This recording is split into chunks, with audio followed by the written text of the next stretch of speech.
So ready for today's class? क्या चल रहा है देश दुनिया में? क्या चल रहा है? एग्जाम चल रहा है। अच्छा, वॉर भी चल रहा है। और क्या चल रहा है? एग्जाम चल रहा है, सब दुखी हैं। क्या चल रहा है? अच्छा, फॉग चल रहा है। ठीक है, वॉर भी चल रहा है, कुछ ना कुछ चल रहा है। ये कह रहे क्लास चल रही है। ठीक है, तो सब अपने अपने परेशानियों में जूझे हुए हैं, कुछ ना कुछ सबके साथ हो ही रहा है। स्टॉक मार्केट डाउन चल रहा है, सबकी एक अलग समस्या है, अपनी प्रॉब्लम है। और आज का पहला टॉपिक ही हैप्पीनेस है। कौन कितना हैप्पी है? बहुत कम लोगों को पता है कि बहुत इंडेक्स निकलते हैं, उसमें एक हैप्पीनेस इंडेक्स भी निकलता है। Which country is happiest country, मतलब वहां के लोग, और कौन सी कंट्री है जो कि अनहैप्पीएस्ट होती है। हमें तो हम ही सबसे ज्यादा दुखी लगते हैं, हमारे से ज्यादा प्रॉब्लम तो किसी की लाइफ में है ही नहीं। करंट अफेयर्स की क्लास जूम पे चलेगी तो ये तो जूम पे ही चल रही है, और किस पे चलती है? बाद में रिकॉर्डेड सेशन यूट्यूब पे जाते हैं, लाइव तो we conduct on Zoom only. ठीक है, तो हम लोग हैप्पीनेस की बात कर रहे थे। तो कैसे डिसाइड होता है कि कोई हैप्पी है या कोई सैड है? क्या देख के डिसाइड करते होंगे? पर्सनली एक एक से जाके पूछते हैं, आप खुश हो? कोई बोलेगा कि हम बहुत खुश है, मेरी लाइफ में कोई प्रॉब्लम ही नहीं है, सब सेट चल रहा है एकदम। ऐसी ही यूनाइटेड नेशन की एक रिपोर्ट आती है और वो रैंक करती है 146 कंट्रीज में। 146 कंट्रीज में रैंकिंग होती है कि कौन से कंट्री के लोग हैप्पीएस्ट में आएंगे, कौन के अनहैप्पीएस्ट में आएंगे। 146 में इंडिया की रैंक कितनी है? 136। किसकी? वो 21 का था। पहले ही कहते पुराना मत देखा करो। उन लोगों के लिए जो 2021 की भी क्लास करे हैं, तो उनको ये बताना जरूरी है कि अपडेशन हो चुका है, पुराना नहीं पढ़ना है, इसलिए डाला जाता है। पर याद क्या करना है? India rank in 146 country is 136। तो हम 146 से रैंक करते हैं 136 पे, तो अच्छा तो है, नियरेस्ट 146 जा रहे हैं। वो अच्छा है कि बुरा है? 146 में से हम 136 हैं। ये मार्क्स मिलेंगे तो अच्छा लगता है, पर रैंक मिलेगी तो ये बहुत बेकार है। बस किसी दिन फुल ना हो जाए हम। ठीक है, तो इंडिया की रैंक 136 है। और अनहैप्पीएस्ट कंट्री कौन सी है? मतलब हमसे भी दुखी लोग हैं दुनिया में।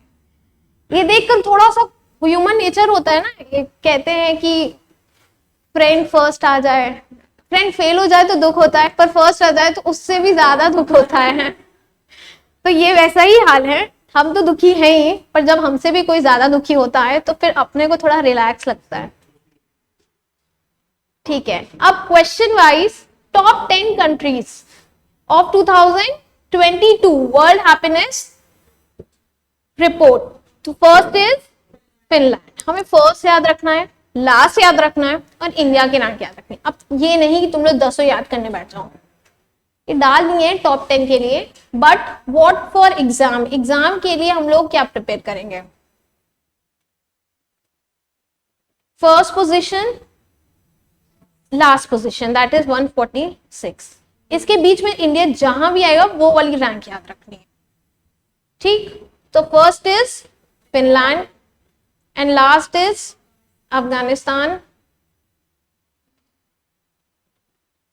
कुछ टाइम पहले शायद कंडक्ट होता है, यूक्रेन लास्ट में आता, वो तो अफगानिस्तान से भी ज्यादा बुरी स्थिति में है। ठीक है, अब what are the factors that are considered to evaluate this report? क्या फैक्टर्स देखते होंगे कि वर्ल्ड हैप्पीनेस रिपोर्ट बनती है? कुछ बताओ, मतलब तुम लोग की नजर में एक देश के लोग हैप्पी क्यों होंगे? क्या ऐसा देखोगे कि ये लोग सबसे ज्यादा हैप्पी है? ठीक है, one factor is actually that financial. फिर और वही जीडीपी पर कैपिटा फाइनेंशियल एक ही हो गया, अब दो को घुमा घुमा के बोलते रहोगे तो वो अलग नहीं होगा। Standard of living, Shivam very good. Well, food, cloth, shelter, literacy rate, ठीक है। और चीजें, आई थिंक सबसे इंपॉर्टेंट चीज कुछ होती है तो वो फ्रीडम है। फाइनेंस और सब कुछ अपने उस पर तब कर सकते हैं जब हमें फ्रीडम मिलेगी। आज अफगानिस्तान के लोग हों चाहे यूक्रेन के लोग हों, उनकी कैसी फ्रीडम एकदम बॉर्डर पे आ चुकी है, दाव पे लगी हुई है। तो फ्रीडम ऑफ चॉइस या फ्रीडम किसी भी चीज की सबसे इंपॉर्टेंट होता है। फिर GDP per capita, gender equality कुछ बोल रहे हैं, हेल्थ, हाँ हेल्थ भी है। परसेप्शन ऑफ करप्शन भी एक पॉइंट होता है। एक देश अपने ही लोगों के साथ, मतलब जो उनकी पावर होती है, पावर ऑफ गवर्नमेंट, वो अगर करप्ट होती है तो वहां के क्या लोग खुश होंगे? नहीं। फॉर एग्जाम्पल पहले चलता था ये कि इफ क्रॉप्स अगर कोई उगाई जाती हैं तो फार्मर से बोलते थे उनकी ही जमीन पे उन्हीं से क्रॉप्स लेते थे, जमीन भी उनकी, रेंट भी वो पे करते हैं और क्रॉप्स को भी वो देते थे। तो ये सब चीजें जब होती थी तो मतलब उनकी फ्रीडम कुछ थी ही नहीं, खुद की जमीन पे ही टैक्स देना पड़ता है। हर चीज पे जो टैक्स लगता है, तो आप गवर्नमेंट से खुश नहीं हो तो वो अनहैप्पी कंट्री होगी। और जितना ज्यादा फ्रीडम आपको मिलेगा वो हैप्पी कंट्री होगी। तो इसी बेसिस पे ये कंसिडर किया जाता है। कुछ इंपॉर्टेंट फैक्टर्स हैं जैसे जीडीपी पर कैपिटा, हेल्थ और करप्शन, लिटरेसी, ये सारी चीजें बनाती हैं एक कंट्री को happy. And that most important is freedom, freedom of choice. आपको कोई सामान खरीदना है, कोई सपोज अपने ही ड्रेस कोड होता है, कुछ लोग कंपलसरी कर देते नहीं यही पहनना है, फ्रीडम ही नहीं है तो वो हैप्पी रहेगा क्या? नहीं। तो हैप्पीनेस रिपोर्ट में याद रखना, इंडिया इज एट 136 पोजीशन। हमारी अपनी समस्याएं हैं, हम अपने एग्जाम से, जॉब से सबसे परेशान रहते हैं, खत्म ही नहीं होता ये। ठीक है, तो ये फर्स्ट टॉपिक इज क्लियर। इसमें क्या क्या नोट किए हो तुम लोग? ये एग्जाम के लिए इसलिए इंपॉर्टेंट है, ये 10th एनिवर्सरी सेलिब्रेट कर रहा है इस रिपोर्ट की। ये रिपोर्ट 2012 में फर्स्ट टाइम आई थी कि ऐसा कुछ लाएंगे हैप्पीनेस इंडेक्स, और फिर अब क्या चल रहा है 2022, 10 साल हो गए। तो ये 10th एनिवर्सरी सेलिब्रेट हो रही है। जब भी कोई न्यूज में 100th anniversary, 150th anniversary, 10th ये सब सुनते हो तो that makes an important question for exam. ठीक है, तो first topic is clear.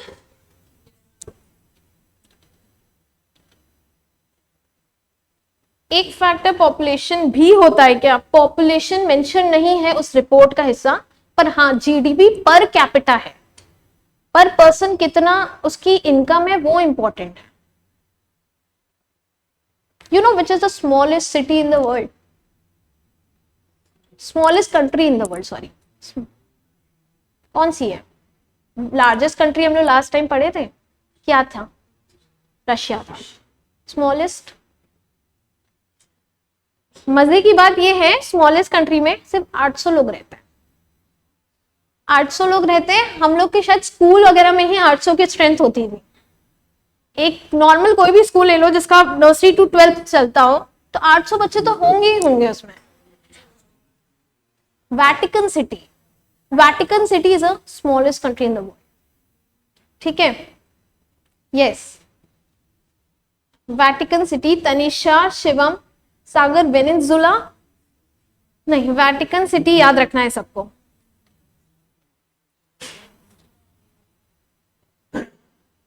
Now next, sports star aces 2022।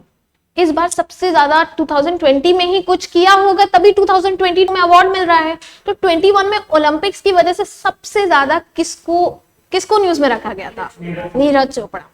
तो नीरज चोपड़ा को ही sports star year male award मिला है। ये तो आई थिंक सब न्यूज में, मैंने इनका नाम पहले नहीं सुना था, कभी नहीं सुना था, जैवलिन थ्रो के बारे में नहीं सुना था, पर उस दिन के बाद से ये इतना हाईलाइटेड है, इतने सारे इनको ब्रांड एम्बेसडर बना दिया गया है। One game and it will change your life. And sports star aces award female goes to weightlifter Mirabai Chanu. ये सिल्वर मेडलिस्ट थी ओलंपिक्स में। तो ये दोनों नाम इंपॉर्टेंट हैं। The ACES Awards celebrate the spirit of excellence in the sport, hope to inspire our athletics and sports person to continue to strive to break new records and reach new pinnacles of the glory. Sports is very important part of our life. हम लोग जब पर school में रहते हैं सबसे जल्दी games period cancel होता था सब, बस एग्जाम आते ही सारे games period cancel, extra classes उसी में आ जाती थी। तो गेम्स को हम लोग की स्कूल लाइफ में सबसे लीस्ट प्रायोरिटी दी जाती थी, और सबसे ज्यादा अगर कोई इनकम जनरेटेड कोई है, एक जॉब भी उतना प्रोवाइड नहीं कर सकती जितना एक स्पोर्ट प्रोवाइड कर सकता है, पर कोई खेलने ही नहीं देता था। खेलना है, कोई बोलेगा क्या करते हो, खेलते हैं ठीक है।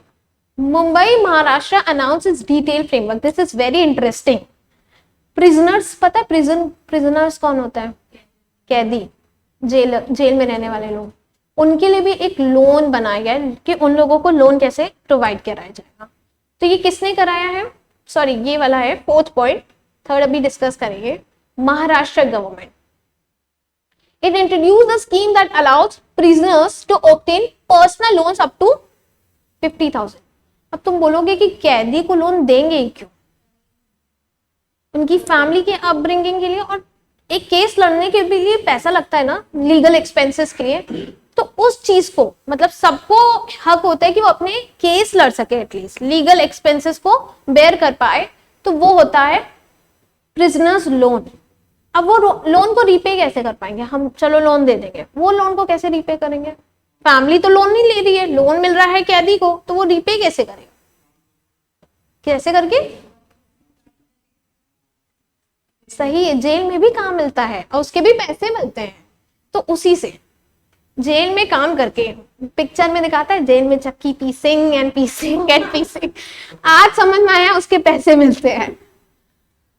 Bank would provide loans up to 50,000 under a scheme at a 7% interest rate। कौन लोन दे रहा है? महाराष्ट्र गवर्नमेंट। किसको दे रही है? प्रिजनर्स को दे रही है। कितना लोन देगी? Up to 50,000। अरे वो 10,000 का मांगेगा, तुम 50,000 क्यों दोगे? अप टू 50,000 उस मैक्सिमम सीलिंग रखी गई है, और rate of interest 7% interest rate. ये क्लियर है सबको? यस और no? Third, Mumbai Maharashtra announce its detail framework. फिर आ गया ये नेट जीरो, मतलब ये पीछा नहीं छोड़ेगा। For me I am discussing it like 10th time. हम नेट जीरो, अब गवर्नमेंट ने कब का वादा किया है नेट जीरो का? ये मास्क उतार के बोलो तब समझ में आएगा। 2070, करेक्ट। 2070 में इंडिया एज अ होल की प्रॉमिस किया गया था। डिफरेंट स्टेट्स अपना भी एक फ्रेमवर्क रखेगी कि चलो हम इस टाइम तक कर लेंगे, हम इस टाइम तक कर लेंगे। तो Mumbai Maharashtra announce detail framework to zero out carbon emissions by 2050। 20 साल पहले ही वो अचीव करेंगे। यस, ठीक है। तो उसके लिए क्या इन्होंने कहा है कि हम 30 तक तो अपने 30% reduction in green house gas कर देंगे, और 2040 तक 44% कर देंगे। फिर जितना बचा कुछ है वो 50 तक कंप्लीट होगा। देखो, अगर जिसको नहीं समझ में आया है, 2070 इंडिया का टारगेट है, महाराष्ट्र ने रखा है अपना, मुंबई महाराष्ट्र ने रखा है 2050। फिर उसके आगे एक डेट आ गई 2040 और 2030। यहां तक ये 30% करेंगे, और यहां तक ओवरऑल 40%। फिर बचा कुछ जितना है वो यहां तक खत्म कर देंगे। इस तरीके से मुंबई कैसे zero out of carbon mission कर सकती है। एंड कौन ये बता सकता है what a green house gas? Green house gas क्या होती है?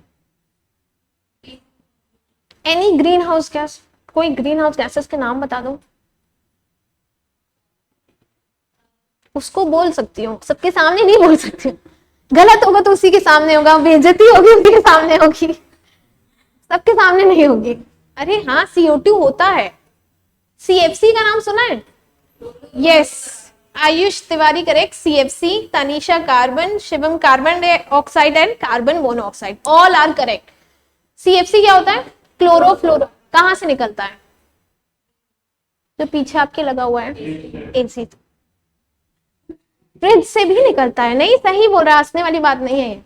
AC एंड फ्रिज, तो क्या बंद कर दे? AC एंड फ्रिज से निकलने वाली गैसेस CFC है। तो क्या ऐसा हो सकता है ये सब बैन हो जाएगा? 2070 तक हमें अचीव करना है, तो क्या इन सबको हम बैन कर देंगे? हाँ या ना, कुछ तो बोलो। तो कैसे करेंगे फिर?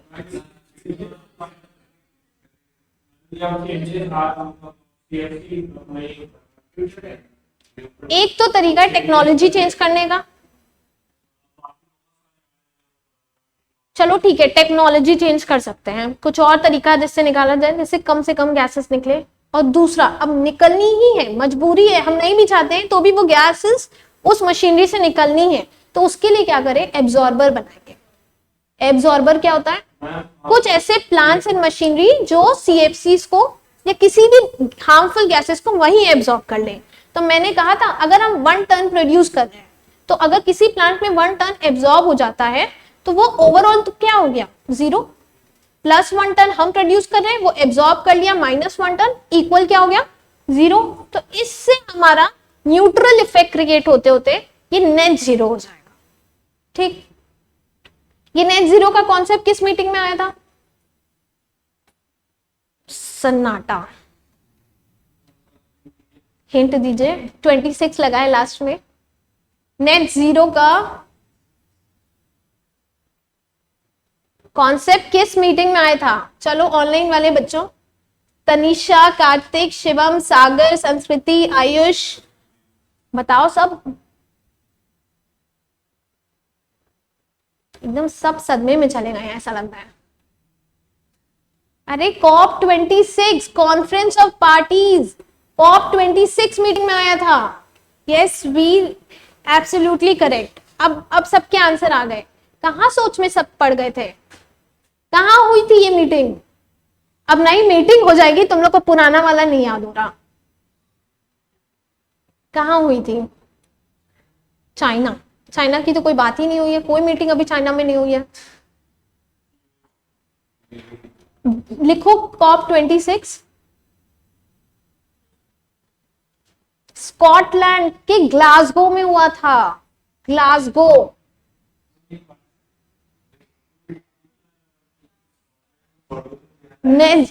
सही बात है ग्लासगो में हुआ था। आई थिंक ये कितनी बार बता चुके हैं नेट जीरो, उसके बाद भी तुम लोग को एकदम नहीं याद होता है। अब बड़ा बड़ा लिख लो, कॉन्फ्रेंस ऑफ पार्टीज। 26 क्या है? It is the 26th meeting. ये 26 बार मिल चुके हैं, इसलिए ये मीटिंग का नाम ही 26 था। नेक्स्ट टाइम मिलेंगे तो 27th हो जाएगा। पुराना अगर जो नहीं पढ़ के आ रहा है अभी, उसको प्रॉब्लम फेस होगी। सब तैयार हो गए कि होगी होगी। अच्छा, इसको मिटा दें। BIMSTEC, where is the headquarter of BIMSTEC? Dhaka, Bangladesh. Very good, Dhaka Bangladesh में बिम्स्टेक की मीटिंग हुई थी। पुरानी मीटिंग बुक्स में, मॉड्यूल में, CSET की मॉड्यूल में पुरानी मीटिंग्स डिस्कस्ड हैं। एकदम 2022 की अब मीटिंग वर्चुअली हो चुकी है, तो this makes an important part for your examination, specially for may batch. इसीलिए इसको काफी डिटेल में कवर करेंगे। Very very important. बिम्स्टेक का फुल फॉर्म, हेडक्वार्टर, ये सब हम कई बार बता चुके हैं। अच्छा, ये भी पता था कि मीटिंग होस्ट कौन कर रहा था? पिछले ही क्लास में डिस्कस हुआ था। हाँ, श्रीलंका कर रहा था। एक इसकी ट्रिक है, जिसको याद ना रहे, अगर 7 कंट्रीज याद हैं, मेंबर कंट्रीज, 7 मेंबर कंट्रीज यहाँ पे लिख दिया मैंने। क्या क्या है? Bangladesh, Bhutan, India, Myanmar, Nepal, Sri Lanka and Thailand. ये जो ऑर्डर लिखा हुआ है ये देखो अल्फाबेटिकल ऑर्डर लिखा हुआ है। Bangladesh stand for BA, then BH, फिर IRIM, NS एंड T। ये इसलिए बता रहे हैं इनकी मीटिंग इस ऑर्डर में होती है, अल्फाबेटिकल ऑर्डर। अगर अब श्रीलंका ने किया है तो नेक्स्ट कौन करेगा? थाईलैंड। कभी भूल जाओ तो अल्फाबेटिकल ऑर्डर से भी पता कर सकते हो, लास्ट तो ये थे, इस बार यही होंगे। तो नेक्स्ट मीटिंग कौन होस्ट करेगा? तो 2022 में किसने करी है? Sri Lanka is in news. क्यों? क्या हो रहा है ऐसा श्रीलंका में? बहुत बुरी स्थिति है श्रीलंका की। ये एक्शन में सीरियस है। हमारे यहाँ पेट्रोल 2-3 रुपए बढ़ रहा है एंड सब बहुत परेशान रहते, पेट्रोल बढ़ रहा है। कितना हो गया पेट्रोल? 100 के आसपास है, 100 पॉइंट समथिंग, और जो भी है। श्रीलंका में कितना हो गया? 283।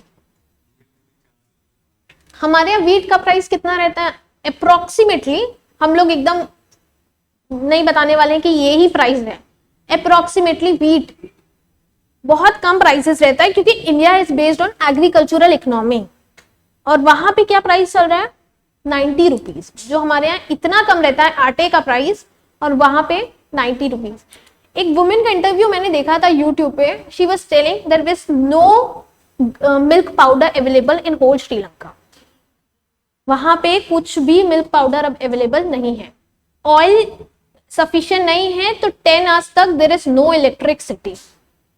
और क्यूज में लोग लाइन में खड़े हुए हैं पेट्रोल भरवाने के लिए। इमरजेंसी सिचुएशन में कहीं जाना हो तो ही पेट्रोल वो यूज करते हैं, उसमें भी नहीं मिल रहा है। सपोज एम्बुलेंस को अगर जाना हो, किसी चीज को भी जाना हो, दे डोंट हैव पेट्रोल। तो ये सिचुएशन इतनी सी क्यों खराब हो गई? But Sri Lanka is facing different situations and everything happens because of Russia and Ukraine. No, it is not affected by Russia Ukraine. यहाँ पे रशिया यूक्रेन को मत करो, यहाँ पे China is the main situation. China ने श्रीलंका को इतना लोन दिया था, इतना लोन दिया था। क्यों लोन दिया था? Sri Lanka is based on tourism economy. वहां पे उनका मेन कैसे काम चलता है? टूरिस्ट से चलता है। 2020 में आया कोविड, तो क्या टूरिस्ट फ्लरिश हो रहा था? नहीं, टूरिस्ट बैन हो गए थे, मतलब बॉर्डर क्रॉसिंग अलाउड नहीं थी। तो उनकी इकोनॉमी उसी समय हिट कर गई, पूरी तरीके से नीचे चली गई। वो रिकवर कर पाते उससे पहले चाइना ने उनको बहुत लोन दिया, बहुत लोन दिया, इतना दिया कि उसको भी पता था ये दे नहीं पाएंगे। यही चाइना की एक्सपेक्टेंसी है कि वो पता था नहीं दे पाएंगे, तो उन्होंने कहा ठीक है नहीं दे पाएंगे, एक पोर्ट दे दो। पोर्ट क्या होता है? शिप विप जहाँ पे प्लांट होती है, वो पोर्ट एरिया, वो पूरा चाइना ने अपने पास रखा। पैसे से कहीं ज्यादा इंपॉर्टेंट होती है किसी देश की जमीन। इसलिए इंडिया में स्ट्रिक्ट लॉज बने हैं कि फॉरेनर्स को हम लैंड नहीं दे सकते। लेकिन पोर्ट चला गया, अब उनको पता भी नहीं चलेगा उनकी जमीन कब नीचे से चली जाएगी। Sri Lanka is hit with a very bad economic crisis. ये न्यूज में चल रहा है, करंट अफेयर्स में इसलिए कभी नहीं डाला क्योंकि एग्जाम पॉइंट ऑफ व्यू से ये कुछ नहीं इंपॉर्टेंट है। इकोनॉमिक क्राइसिस पे क्या आएगा नहीं पता, क्योंकि ये कोई सिविल सर्विस एग्जामिनेशन तो नहीं है कि हम लोग डिस्क्रिप्टिव लिखेंगे।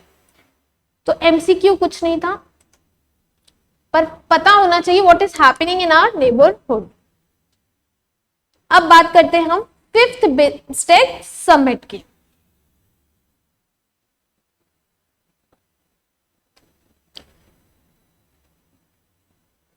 Yes, Utkarsh.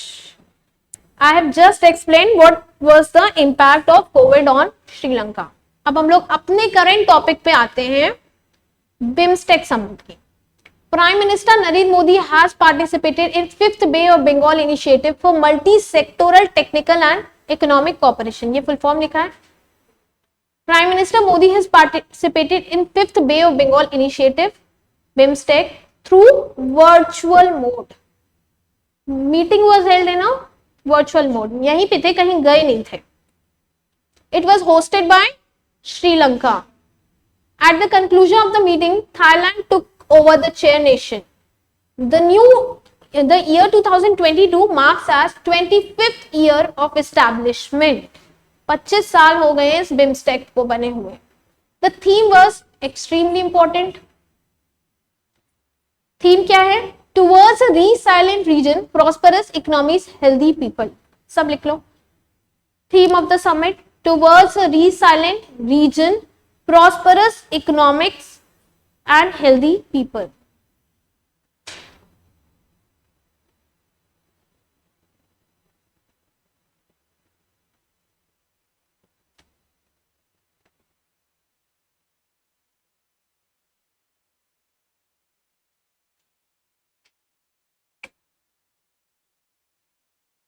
During the summit, leaders witnessed the signing of 3 agreements. 3 BIMSTEC agreements sign किया गया है. Don't expect only easy question कि कौन chair है, कौन headquarter है, ये नहीं. Which of the following is incorrect about the respective of BIMSTEC summit? BIMSTEC summit से लेकर इनमें से क्या बातें उसको सूट नहीं करती हैं.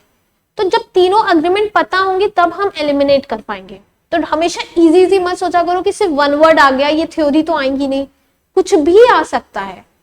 पहला क्या है? Mutual legal assistance in criminal matter. तो सिर्फ इतना ही लिख लो, mutual assistance in criminal matter. तो पहला इनका अंडरस्टैंडिंग किस पे बना है? इस चीज पे.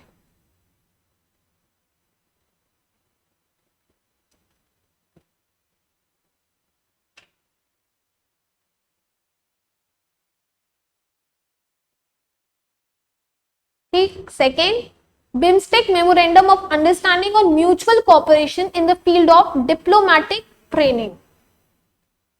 डिप्लोमेटिक ट्रेनिंग क्या होती है? डिप्लोमेसी क्या होता है? डायलॉग के थ्रू हम अपनी बातें भी रख सकते हैं, जरूरी नहीं है बहुत बार बार नहीं कहते हैं डायलॉग्स कंडक्ट करिए यूक्रेन एंड रशिया पे, या डिप्लोमेसी यूज करिए. मतलब आप अपने कुछ स्पीकर को भेजिए, अपनी बात रखिए, हम अपने स्पीकर को भेजेंगे, अपनी बात रखेंगे. Next, memorandum of association for establishment of BIMSTEC technology transfer facility. Technology transfer से रिलेटेड है, क्रिमिनल मैटर से रिलेटेड है और डिप्लोमेटिक ट्रेनिंग. ये वर्ड्स बस याद रख लो.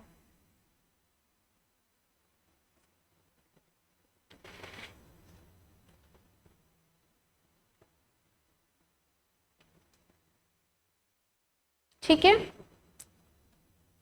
Adoption and signing of BIMSTEC charter, which would lead to putting in place of set of rules framework in a long-term goals. This help to streamline the operation of BIMSTEC and allow the organization to enhance its potential. Adoption of master plan for transport connectivity lays out the guidance framework connectivity related activities in this region. और कुछ नहीं है, बस last में ये लिखा है कि $1 million दिया गया है BIMSTEC सेक्रेटरी को एज प्रोवाइडेड बाय इंडिया. किसने प्रोवाइड कराया? इंडिया पैसे देता है.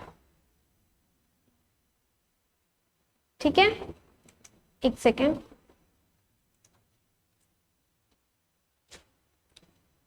मेंबर कंट्रीज लिखा है, चेयर्ड कैसे होता है? In an alphabetical order.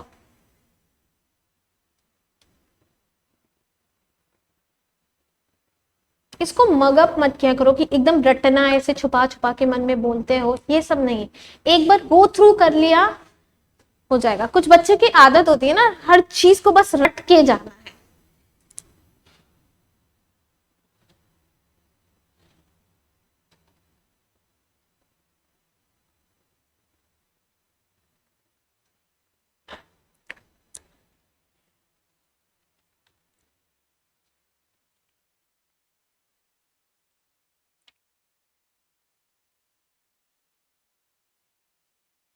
ठीक है, अब हम लोग अपनी क्विज की तरफ आए.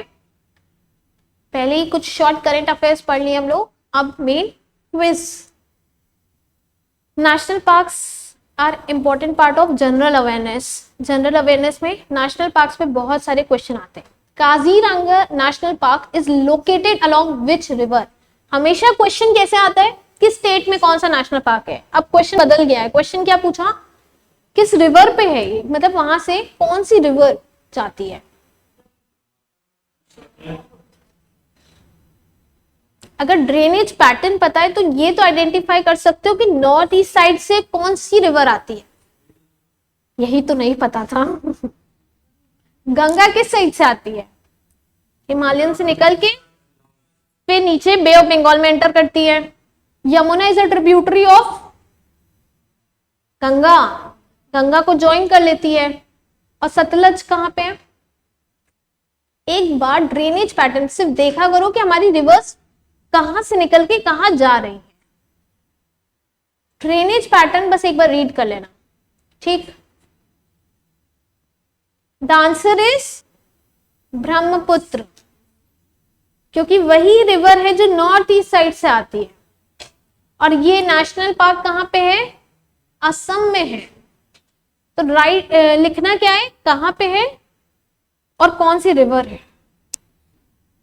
अच्छा, which is the oldest national park, correct. Oldest national park सब फाइंड कर लेना।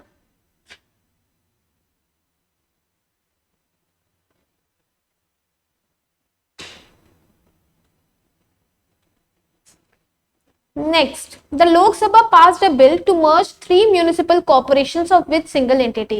This was highlighted in news क्योंकि अरविंद केजरीवाल इसको काफी क्रिटिसाइज कर रहे थे। क्यों कर रहे थे, उनका क्या कहना था, वो कह रहे थे कि ये लोग ऐसी एप्लीकेशन जानबूझ के डालते हैं जिससे इलेक्शन थोड़े पोस्टपोन हो जाए। अगर किसी चीज को तो मर्ज करना चाह रहे हो, 3 चीजें हैं, उनको मर्ज करके सिर्फ एक बनाओगे तो इलेक्शन कुछ टाइम पीरियड के लिए पोस्टपोन हो जाएंगे। पहले डिसीजन ले लो करना है कि नहीं करना है और फिर करना है, तो कुछ टाइम के लिए तो इलेक्शन पोस्टपोन हुए ना। तो ये माना जाता है कि इन लोगों ने ये सब क्यों किया, इलेक्शन पोस्टपोन। ये किसके स्टेटमेंट था, अरविंद केजरीवाल का था। But it passed a bill to 3 municipal corporation. कौन कौन से थे वो, north, south and east Delhi municipal corporation है।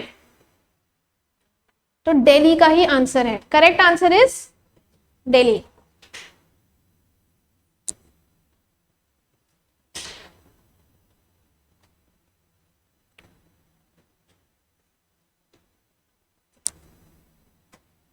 नेक्स्ट क्या है, सारिस्का टाइगर रिजर्व। इस बार मैंने करा दिया है, पर नेक्स्ट क्लास के लिए सब पढ़ के आना, उससे ज्यादा से ज्यादा क्वेश्चन करवाएंगे। नेक्स्ट क्लास में 2 टॉपिक जरूर पढ़ के आना, national parks and tiger reserves. Important national park, important tiger reserves, क्योंकि ये कोई याद करने की चीज नहीं है, बस 2 से 3 बार रीड करना, थोड़ा इंपॉर्टेंट गेस करना। जैसे टाइगर रिजर्व में क्या क्या पढ़ सकते हो, अभी तो नाम ही नहीं पता है, अभी तो जाके नाम ढूंढेंगे क्या क्या है। ठीक है, अपने अकॉर्डिंग जो तुम लोग को इंपॉर्टेंट लगे उतना पढ़ के आना। नेक्स्ट क्लास में क्विज होगी उसी पे, नेशनल पार्क और टाइगर रिजर्व की। तो सारिस्का टाइगर रिजर्व किस पर है, it is in Rajasthan. Rajasthan के अलवर डिस्ट्रिक्ट में है।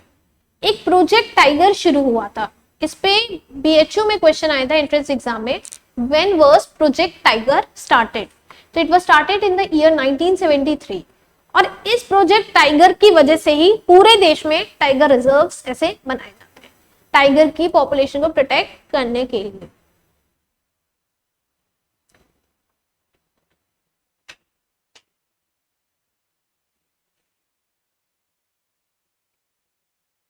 Question number 4, which movie won the Oscar Award 2022 for the best picture?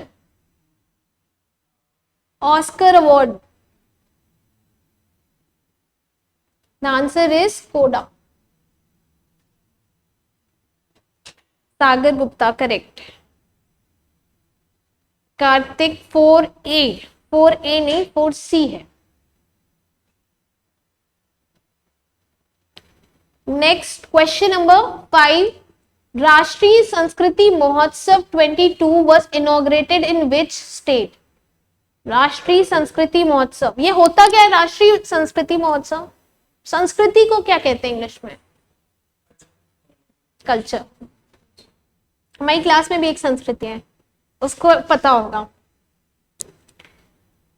संस्कृति से इट इज कल्चर, ठीक है। तो कल्चर को, हमारे कल्चर को दिखाने के लिए, फोरकास्ट करने के लिए कि कितना डाइवर्स इंडिया का कल्चर है, उसके लिए एक राष्ट्रीय संस्कृति महोत्सव ऑर्गेनाइज किया जाता है। 1000 आर्टिस्ट एक साथ, मतलब एक रूफ के अंदर सब परफॉर्म होते हैं, डिफरेंट डिफरेंट अपने डांस, अपने म्यूजिक, अपने आर्ट्स को परफॉर्म करते हैं। तो ये कहाँ होता है? It will be hosted in Andhra Pradesh, Hyderabad में ऑर्गेनाइज हो रहा है।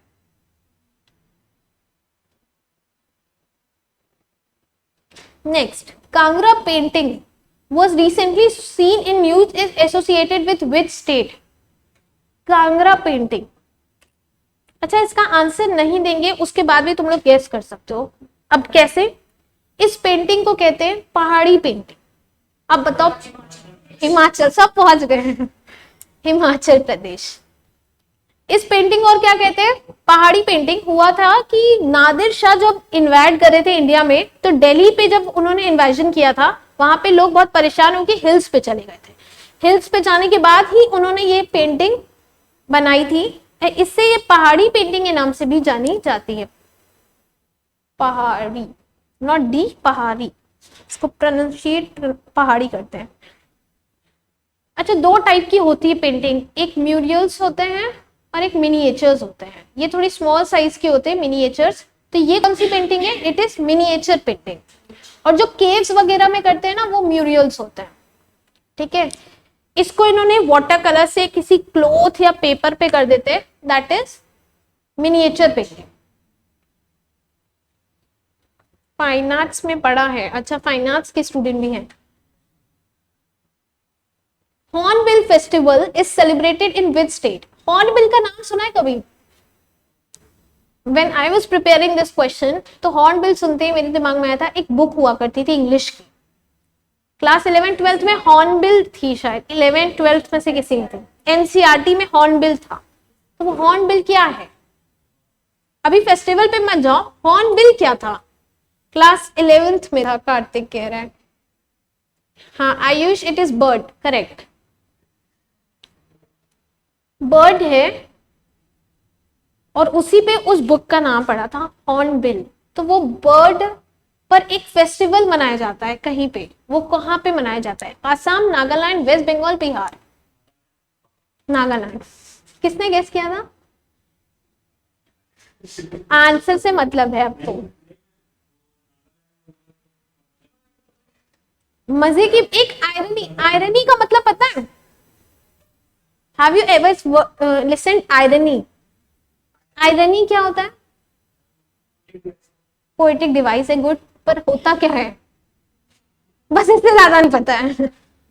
मतलब किसी बात को आपको सुन के ही हंसी आ जाए। फॉर एग्जाम्पल, अगर कहे कि मैरिज कराने वाले ऑफिसर का डिवोर्स हो गया, या फिर पुलिस वाले के घर में चोरी हो गई, तो ये सब चीजें जो उल्टी हो जाती हैं आपस में ही, दैट गोज रिवर्स, तो वो आयरनी होती है। इसमें आयरनी ये है कि नागालैंड में ये बर्ड ऑलमोस्ट एक्सटिंक्ट पे है, और उसी बर्ड के नाम पे ये लोग अपना फेस्टिवल मनाते हैं, उसको बहुत सैक्रेड मानते हैं। नागालैंड एरिया में ये बर्ड बहुत कम पॉपुलेशन, लगभग ना के बराबर ही अब है। ठीक, क्वेश्चन नंबर 8 सब आंसर देंगे, ये ऑलरेडी कवर्ड है क्लास में। इट इज रामानुजाचार्य, वल्लभाचार्य, चैतन्य महाप्रभु या माधवाचार्य? तनिषा ए। और सब कहाँ है? सब आंसर देंगे। गुजरात? अच्छा, रामानुजाचार्य, आई थॉट गुजरात। ठीक है, A is the correct answer, it is Ramanujacharya. Equality, statue of equality के बाद एक और स्टैचू है, स्टैचू ऑफ यूनिटी, वो कहाँ है? गुजरात में। वो किसकी पोर्ट्रेट है, मतलब किसको बनाया गया है? सरदार वल्लभ भाई पटेल। सरदार वल्लभ भाई पटेल को किस नाम से जाना जाता था? Iron man of India. मतलब किसी क्वेश्चन को प्रिपेयर करो, इतना डिकोड कर दो उसको कि कुछ भी पूछे हम बता देंगे उसको। Iron man of India, good, सबने आंसर दिया है। Utkarsh, Sagar, Tanisha, Ayush and Kartik. Now, what is the minimum age for a candidate to be elected as president of India? क्या?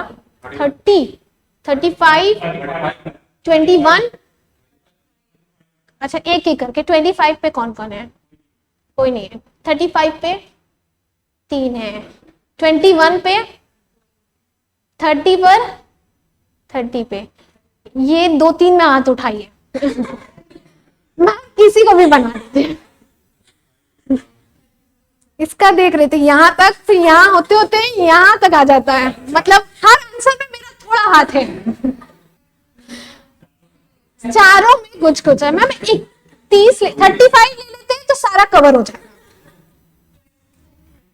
ज्यादातर लोगों ने 25 आंसर दिया है और 25 नहीं है। प्रेसिडेंट की बात हो रही है, प्राइम मिनिस्टर की बात नहीं हो रही है। प्रेसिडेंट के लिए 35 इयर्स ऑफ एज है। ठीक है, तुम्हारा आधा हाथ उठाया हुआ काम आ गया। अब अच्छा 1 मिनट, 3 चीजें हैं। एक लोकसभा है जिससे हमारे प्राइम मिनिस्टर को इलेक्ट करा जाता है, एक राज्यसभा है उसका भी मेंबर के लिए होती है, और एक प्रेसिडेंट है। तीनों की एज लिख लो। मतलब अगर एक लोकसभा इलेक्शन में खड़ा होना है तो मिनिमम एज क्या होती है? 25 साल। राज्यसभा का मेंबर बनना है तो मिनिमम एज है 30 साल। प्रेसिडेंट बनने के लिए मिनिमम एज है 35। 25, 30, 35।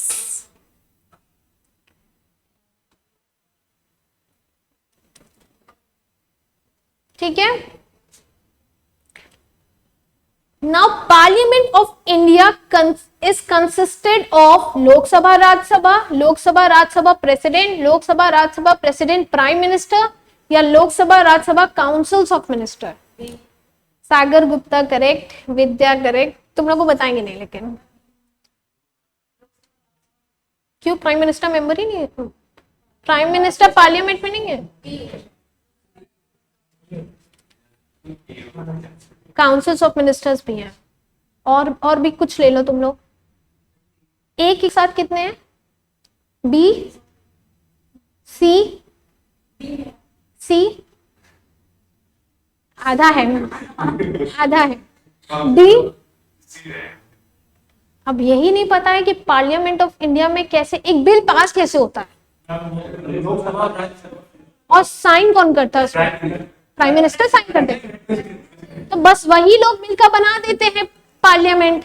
बिल पहले लोकसभा और राज्यसभा से पास होगा तो प्रेसिडेंट उस पर साइन करेंगे और बिल बन जाता है एक्ट। अगर ये प्रोसेस अगर किसी को हो तो पता, तब बता सकता है वो पार्लियामेंट क्या है। ये आई थिंक एकदम बेसिक क्वेश्चन था।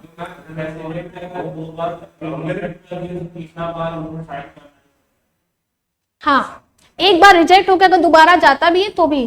तो हमारे यहाँ पार्लियामेंट्री सिस्टम है, प्रेसिडेंशियल फॉर्म नहीं है। 2 टाइप की गवर्नमेंट होती है, एक पार्लियामेंट्री सिस्टम और एक प्रेसिडेंशियल। जैसे यूएस में है, वहां पे प्रेसिडेंट एक मेन पावर में है। हमारे यहाँ मेन पावर किसके हाथ में है? प्राइम मिनिस्टर के हाथ में है। Several features. अच्छा, कॉन्स्टिट्यूशन ऑफ इंडिया को क्रिटिसाइज किया जाता है एक चीज में। हमारा कॉन्स्टिट्यूशन हमारे लिए सबसे अच्छा है क्योंकि उसी से हमें सारी फ्रीडम्स मिली हुई है। पर इस कॉन्स्टिट्यूशन को क्रिटिक्स ने काफी क्रिटिसाइज किया। क्रिटिक्स ने एक टर्म यूज किया जाता है, बोरोइंग बैग। बोरोइंग बैग मतलब कॉन्स्टिट्यूशन के कुछ फीचर्स दूसरे देशों से उठा के हमारे कॉन्स्टिट्यूशन में लिख दिए गए। इस वजह से कहते हैं इसको borrowing bag.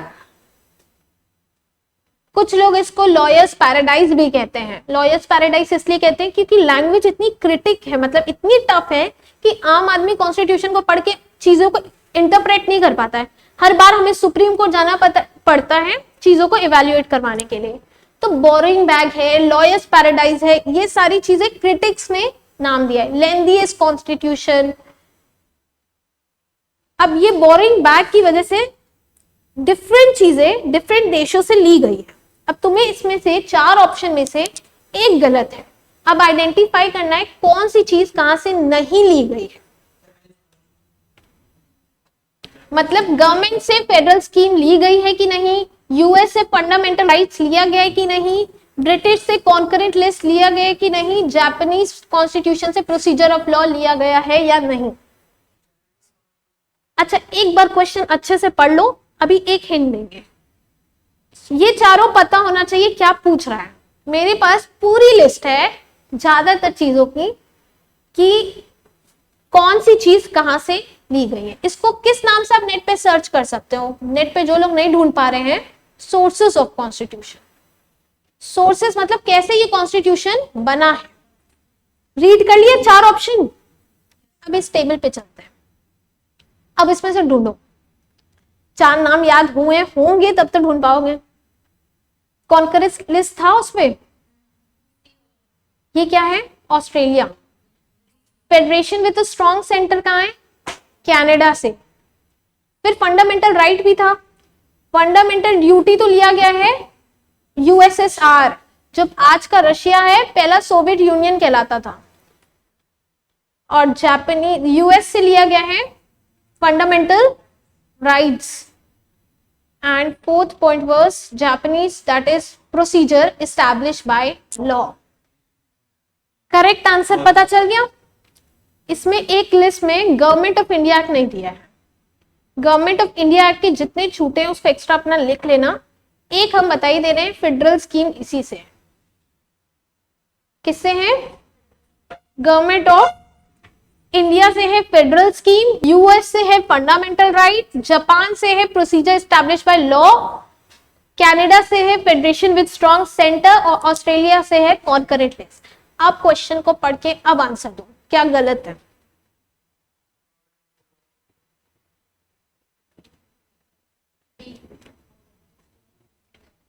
Vidya is saying B. क्यों? कॉन्करेंट लिस्ट कहां से था? ऑस्ट्रेलिया से था, ब्रिटिश कॉन्स्टिट्यूशन से नहीं था। It should be Australia. ये मिसमैच था।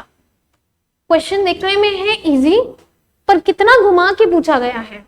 अगर सब नहीं पता होगा तो हम आइडेंटिफाई नहीं कर पाएंगे। तो सोर्सेज ऑफ कॉन्स्टिट्यूशन को अच्छे से पढ़ लेना एक बार। जो पीछे लिस्ट है उसमें सिर्फ एक पॉइंट ऐड करना है, गवर्नमेंट ऑफ इंडिया एक्ट। हो गया सबका? तो ये करेक्ट था। गवर्नमेंट ऑफ इंडिया एक्ट 1935 किससे मिला है? फेडरल स्कीम से मिला है, यूएस से फंडामेंटल राइट मिले हैं, जापान से प्रोसीजर ऑफ लॉ मिला। इसी ने जापान बोला था? नहीं, इसी ने बोला। देखो, मैक्सिमम लोग आंसर तब नहीं कर पाते हैं जब बैकग्राउंड नहीं पता था। अब पढ़ने के बाद सब आंसर कर पाए। The more you read the more you get answers. तो जितना ज्यादा तुम लोग पढ़ सकते हो, बस उसमें रीडिंग ही चाहिए और कुछ नहीं। तनिषा, विद्या, सागर सबने लास्ट में बी आंसर कर दिया। Very good. Assam sign MOU. MOU का मतलब memorandum of understanding with state to resolve different state border। Meghalaya, अरे मेरे मुंह से आंसर ही निकल गया यार। चलो ठीक है। मेघालय असम में बहुत डिस्प्यूट चल रहा था 12 डिस्ट्रिक्ट्स को लेकर। इतनी ज्यादा लड़ाई हो जाती है कि एक दूसरे को मारते रहते हैं सब। तो उसी पे ये डिस्प्यूट्स को रिजॉल्व करवाने के लिए एक मेमोरेंडम ऑफ अंडरस्टैंडिंग बनाया गया है। तो आंसर इज मेघालय।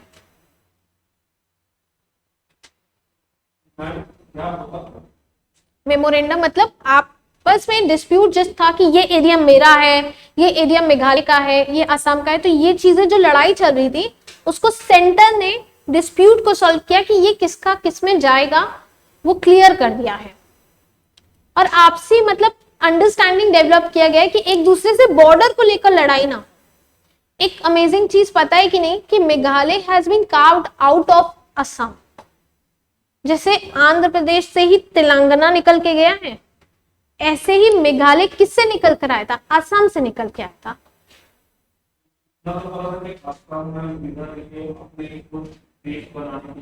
वहां नॉर्थ ईस्टर्न स्टेट अक्सर इस बात से परेशान होती हैं कि पूरे इंडिया जो है उसमें से इन लोगों को थोड़ा सा किनारे कर दिया जाता है। उतनी चीजों में एक्टिवली वो पार्टिसिपेट नहीं करते। बहुत बार इश्यू होता है कि हमें एक अलग देश ही बनाना, but India is a union of states. वो कोई भी देश अलग नहीं होने देगा। जो डिस्प्यूट्स है वो सॉल्व कर देगा, पर ऐसा थोड़ी है कि हम काट देंगे कि चलो तुम लोग अपना अलग ही रह लो। ठीक है। क्वेश्चन नंबर 13, शाही लीची earned a GI tag. GI tag क्या होता है? करेक्ट। लीची कहाँ पाई जाती है सबसे ज्यादा? एक उसका बुखार भी फैलता है, ये सुना था पिछली बार बहुत ज्यादा हुआ था। ह्यूमर्स फैल जाता है कि लीची खाने से बुखार हो गया था, पर एक्चुअली ये सब कुछ नहीं होता है। आंसर इज उत्कर्ष ने एक कमेंट किया है कि अलग करके देख लिया, काफी अच्छे रिटर्न्स मिले हैं। किस देश को लेकर बोला होगा इसने? किसको हमारे इंडिया से अलग करके देख लिया है? कौन हमें बहुत परेशान करता है? तो कहीं ना कहीं सही बात है ये तो एकदम। मुजफ्फरपुर बिहार। ठीक है। चाइना। अब यहाँ पे चाइना कहाँ से आ जाता है? मतलब खुद कुछ ना मिले तो सब कुछ चाइना पे डाल दो, कहीं कुछ भी होगा चाइना। जीआई टैग मतलब ज्योग्राफिकल इंडिकेशन देना, कोई किसी जगह की अगर कोई चीज फेमस हो जाती है तो उसको जीआई टैग दे देते हैं कि इनका ओरिजिन यहाँ पे है, और उसको टैग देने से सर्टिफाई कर दिया जाता है और वो चीज वर्ल्ड लेवल पे काफी फेमस होने लग जाती है। फर्स्ट जीआई टैग किसको मिला था? जीआई टैग इसी सब चीजों के लिए मिलता है जो चीज कहीं से ओरिजिनेट होती है, बहुत फेमस है। इट इज, इसमें भी ऑप्शन चाहिए तुम लोग को, हम लोग केबीसी के बिना खेल ही नहीं सकते हैं। It is drinkable, it is drinkable. T, कहाँ की टी फेमस है? दार्जिलिंग टी। तुम लोग तो ऑप्शन के साथ भी बहुत बेकार खेलते हो एकदम। दार्जिलिंग टी, उसको फर्स्ट जीआई टैग दिया गया था। मतलब ये question I have also written in my CS executive exam जब हुआ था तो उसमें ये क्वेश्चन आया था ज्योग्राफिकल इंडिकेशन पे एक शॉर्ट नोट लिखने का, तो मेंशन इट की दार्जिलिंग की टी से ही समझ जाएंगे कि चलो इनको कॉन्सेप्ट समझ में आता है कि जीआई टैग होता क्या है। अब तो बहुत एग्जाम्पल हो गए, उस टाइम पे कोई एग्जाम्पल ही नहीं था मेरे पास। नेक्स्ट क्वेश्चन नंबर 14, उत्कल दिवस कौन सा दिवस? is celebrated on 1st April which state? Founding states होता है जब देश में, ये तो मेरे मोबाइल में भी आया था, Orissa is the correct answer. Founding states मतलब पता है किसी को?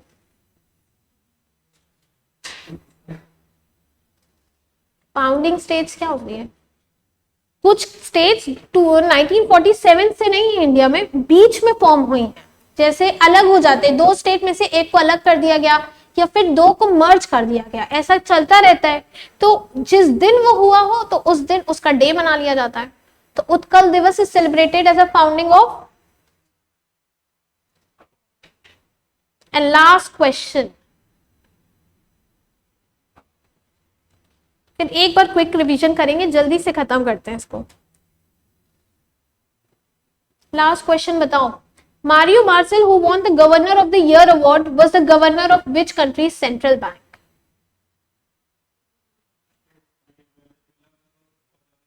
Chilli, Australia, Germany, Venezuela.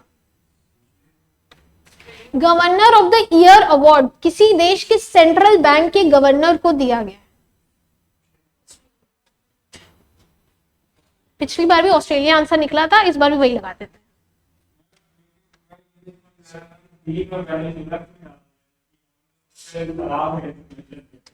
तो ऑप्शन इसीलिए तो होता है कि कुछ एलिमिनेट कर लो तुम लोग। It is Chile. एक चिली, इसके बारे में कभी पढ़ा है? पढ़े हो, सब पढ़े हो। एक चिली और पोलैंड पे हम लोग ने डेमोक्रेसी पर एक क्लास 9 की बुक्स में पढ़ा था, क्योंकि मैम पिछले साल का तो याद नहीं रहता, 9th का हम लोग याद रखेंगे। ठीक है, इससे ज्यादा एक्सपेक्टेड भी नहीं था। अब आते हैं सोर्सेज ऑफ इंडियन कॉन्स्टिट्यूशन। अब ये याद कैसे होगा? थोड़ा थोड़ा रोज करो, शायद याद हो जाए। मेन सबसे इंपॉर्टेंट क्या है? Fundamental duties, fundamental rights, single citizenship, by cameralism. अच्छा, कुछ लोग ट्रिक भी बनाते हैं इस पे याद करने के लिए। एक जगह मैंने देखा था, एक ट्रिक थी, ब्रिटेन यूके का याद करने के लिए लिमिटेड होता है, सब सूट नहीं करता है। पार्ले बिस्किट, इसकी स्पेलिंग कुछ डिफरेंट थी, पार्ले आई थिंक बिस्किट ऐसे लिखा था, यू मत लो, ऐसे याद किया था। PA से हो गया तुम्हारा पार्लियामेंट्री, LE से लेजिस्लेटिव, BI से बाई कैमरलिज्म, ये दिख रहा है, एंड C से तुम्हारा कैबिनेट सिस्टम, S से सिंगल सिटीजनशिप, ये सिटीजनशिप का CIT है, ये S है, ये बाय, सब नहीं कवर होता है, पर Parle biscuit came from Britain, ऐसे याद रख सकते हो। Parliamentary, legislative, bicameralism, single citizenship और सीआईटी से सिटीजनशिप, और ऐसे सिंगल सिटीजनशिप याद रख सकते हो। कैबिनेट सिस्टम भी है उसी में, सारा नहीं कवर होता है पर मैक्सिमम चीजें याद हो जाती हैं। तो ये एग्जाम्पल के लिए इसलिए दे रहे हैं कि कुछ इस टाइप के ट्रिक बना बना के याद कर लो, पर कर लो, सोर्सेस इंपॉर्टेंट होते हैं, ठीक है।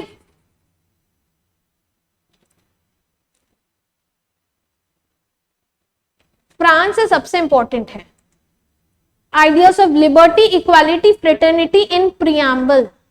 प्रियम्बल क्या होता है? हमारी कॉन्स्टिट्यूशन का इंट्रोडक्टरी पेज क्या है? प्रियम्बल है। तो उसमें ये 3 वर्ड ऐड किए गए थे, लिबर्टी, इक्वालिटी एंड फ्रेटर्निटी। अब क्वेश्चन ये डायरेक्ट आ जाता है, इसको किस अमेंडमेंट एक्ट से इंट्रोड्यूस करा गया था? Amendment act. अमेंडमेंट मतलब, अमेंडमेंट्स तो आई थिंक सीएस वाले सारे बच्चों को पता होना चाहिए, हर 6 महीने में एक अमेंडमेंट आ जाता है। अमेंडमेंट मतलब होता है चेंजेस। तो प्रियम्बल को चेंज करने के लिए कौन से? Absolutely correct, 42nd amendment act में था। ये सबसे बड़ा अमेंडमेंट एक्ट है, अगर इसको पढ़ लेना, इसको मिनी कॉन्स्टिट्यूशन भी कहा जाता है।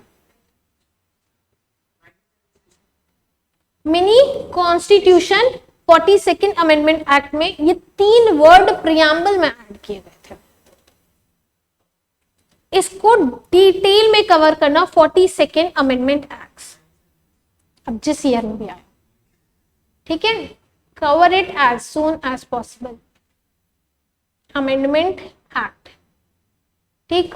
नेशनल पार्क्स प्रिपेयर कर लेना, टाइगर रिजर्व्स प्रिपेयर। इसको नेक्स्ट क्लास में एक लिस्ट भी दे देंगे, पर बहुत लंबी लिस्ट है। Tiger reserve I think 53 tiger reserves है, तो इंपॉर्टेंट 10 होंगे, 12 होंगे बस। जैसे पेंच है, और नेशनल पार्क्स में भी बहुत कुछ इंपॉर्टेंट होता है, गिर नेशनल पार्क, और एक दो और बहुत इंपॉर्टेंट थे, उसकी लिस्ट अगली क्लास में चलो प्रोवाइड करवा देंगे। सारा दे देंगे, उसमें से हम लोग टिक कर लेंगे क्या क्या इंपॉर्टेंट है, पर पढ़ के एक बार जरूर आना। ये तीनों बहुत ज्यादा है, 100 से ज्यादा ही है, बस टिक ही टिक करेंगे अगली क्लास में क्या क्या पढ़ना है, ठीक है। जल्दी से एक बार रीड कर लेते हैं आज हम लोग ने क्या क्या कवर अप किया। इस क्लास के बाद आई होप सब हैप्पी हो गए हैं, तो हम लोग हैप्पीनेस वापस आ जाते हैं। हैप्पीनेस रिपोर्ट, इंडिया की रैंक 136। ऑनलाइन स्टूडेंट जहां बैठे हो वहीं पे बोलो 136 रैंक। टॉप कंट्री जिसमें हैप्पीनेस रिपोर्ट में फिनलैंड, लीस्ट में कौन थी? Afghanistan. Sports star male award किसको गया है? Female Mirabai Chanu. Next, prime minister virtually BIMSTEC को ऑर्गेनाइज करते हैं। बिम्स्टेक में कितने मेंबर्स हैं? 7। किसने होस्ट किया था? कौन होस्ट करेगा? थाईलैंड। थीम तो बस टूवर्ड्स रीसाइलेंट रीजन, बस इतना कुछ वर्ड पकड़ लो कि ऑप्शन में से जहां वो दिखेगा बस उसी को टिक कर दो, ठीक है। नेक्स्ट, काजीरंगा नेशनल पार्क कहां है? कहां है? असम। कौन सी रिवर पर है? ब्रह्मपुत्र रिवर पे है। लोकसभा में 3 बिल पास हुए हैं, वो दिल्ली से हैं। सारिस्का टाइगर रिजर्व राजस्थान के अलवर डिस्ट्रिक्ट में है। अलवर अगर नहीं लिखना था, क्योंकि चलो मैंने ऑप्शन राजस्थान दे दिया, तुम लोग के एग्जाम में ऑप्शन अलवर आ गया तो। Which movie won the Oscar award 2022? कोडा। राष्ट्रीय संस्कृति महोत्सव 2022 आंध्र प्रदेश। ये 2 फेज में हो रहा है, पहले आंध्र प्रदेश 2 दिन कर रहा है, फिर 2 दिन तेलंगाना करेगा। अब कांगड़ा पेंटिंग, इसको पहाड़ी पेंटिंग भी कहते हैं, हिमाचल प्रदेश। ये it is a type of which painting? Miniature, छोटी सी पेंटिंग होती है। Hornbill is a name of a bird. कहां पे मिलती है? नागालैंड पे। ये फेस्टिवल मनाते हैं वो लोग। स्टैच्यू ऑफ इक्वालिटी रामानुजाचार्य, ठीक है। Next, what is the minimum age of a Lok Sabha, Rajya Sabha, फिर लोकसभा का बताओ, राज्यसभा का, प्रेसिडेंट का, याद हो जो कह रहे हो, 25, 30, 35। हमारा कैलकुलेशन अलग चलता है, हमारा 25, 30, 55 नहीं, 25, 30, 35 है। Next, parliament of India consisted of Lok Sabha, Rajya Sabha, president. इसको याद करने के लिए एकदम इजी, बिल लोकसभा में आएगा, राज्यसभा में जाएगा, प्रेसिडेंट को दे देंगे, साइन कर दीजिए और वो बिल बन जाएगा। Several features of the Constitution of India has been borrowed from different sources. ये तो प्रिपेयर करोगे ही तुम लोग। इसमें गलत था कॉन्करेंट लिस्ट, जो कि ऑस्ट्रेलिया से लिया गया है। Assam recently signed MOU to solve disputes between Meghalaya. 17 का ऑप्शन चलो अभी दिखाते हैं। शाही लीची जीआई टैग बिहार से है। फर्स्ट जीआई टैग किसको मिला था, ऊपर नाम लिखा हुआ है, दार्जिलिंग टी। उत्कल दिवस, अब जिस दिन भी चाय पियो तो ऐसे बोलना, Darjeeling T, Darjeeling T, Darjeeling T, रट जाएगा। फर्स्ट जीआई टैग, मम्मी चाय लेकर आएंगी तो बोलना फर्स्ट जीआई टैग लेकर आ रही है हमारे सामने। Mario Marshall who won Utkal Divas Orissa, and Mario martial कहाँ के थे, चिली के थे। सोर्सेज ऑफ कॉन्स्टिट्यूशन की लिस्ट सब पढ़ लेंगे और 3 चीज पढ़ के आएंगे, 42nd amendment act, tiger reserves और नेशनल पार्क्स। नेट पे क्या डालना है, important national parks, important tiger reserves और total number of tiger reserves in India, total number of national parks in India. This amendment act is very important. इसके और भी कुछ होते हैं, ये सबसे इंपॉर्टेंट है, ठीक है। So we should finish today's class. I hope you all like this session. ठीक है, कुछ नॉलेज बढ़ रही है, ठीक है। Thank you so much. सब लोग पढ़ के आएंगे, रिवीजन करते रहना है, ठीक। Okay, bye bye.